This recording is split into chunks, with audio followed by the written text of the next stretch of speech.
His level of physical fitness and his fighting spirit are remarkable given his medical condition.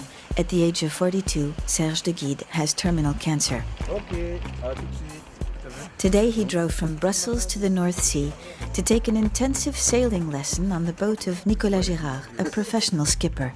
Serge wants to acquire all the experience he can at sea because his ultimate dream is to take a trip around the world on a sailboat. C'est un projet un peu fou comme ça au premier abord, mais en fait pas du tout, c'est très réfléchi. J'ai cette idée de faire un tour du monde à la voile, tout en étant atteint d'un cancer généralisé, donc maintenant depuis plus d'1 an.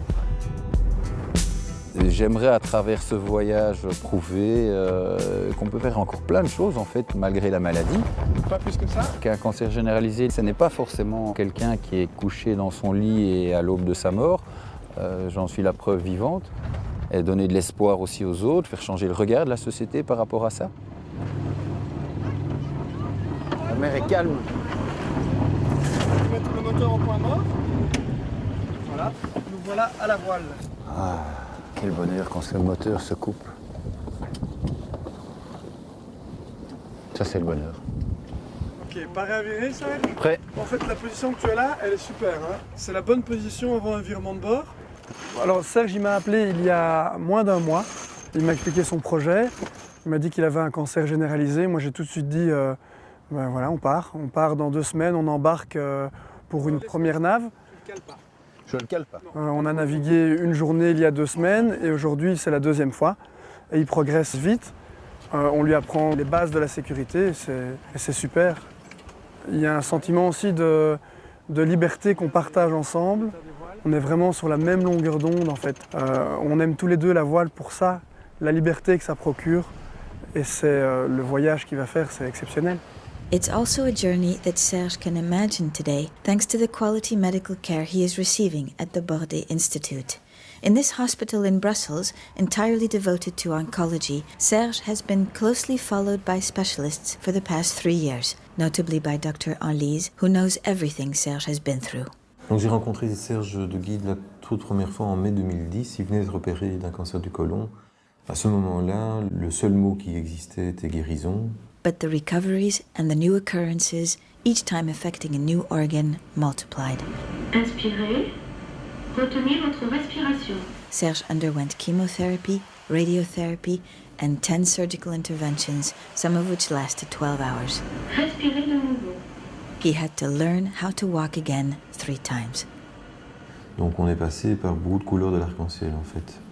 À partir de ce moment où un diagnostic de maladie généralisée a été posé, on s'est orienté ensemble vers un traitement qui était plus conservateur, plus respectueux de sa qualité de vie, avec le but que ce traitement lui permette de vivre le plus longtemps possible, le mieux possible.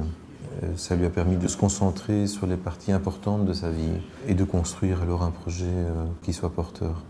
Le projet de Serge est de transcender une de ses passions, qui est la voile, et de démontrer qu'il est possible de vivre avec un cancer et de faire autre chose de sa vie que de simplement survivre. De là en dessous, c'est magnifique. Wow. C'est magnifique. In the evenings, twice a month, Serge joins others who are in love with sailing and takes theory lessons. He plans to obtain his deep sea permit in May 2014.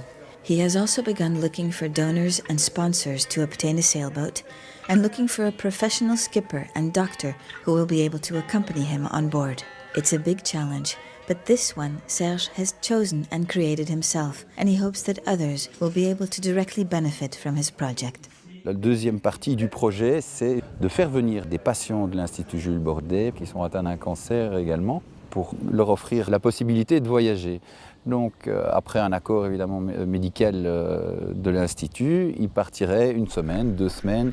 Donc, c'est une façon de leur donner de l'espoir et une force pour continuer à se battre contre la maladie et continuer à profiter de la vie. Tout le monde sait qu'il va mourir un jour.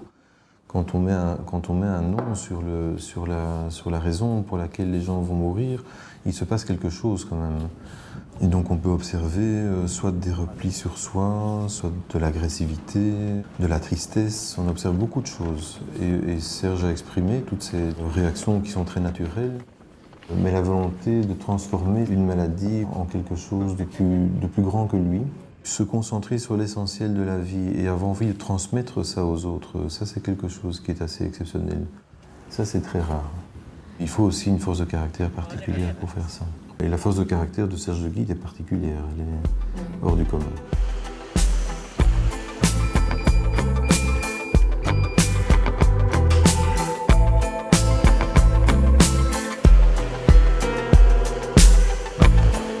Un tour du monde, c'est quand même un combat, et d'autant plus dans mon cas. C'est à la fois un grand rêve, une passion et une raison de lutter en fait contre cette maladie qui est un vrai fléau en fait à l'heure actuelle.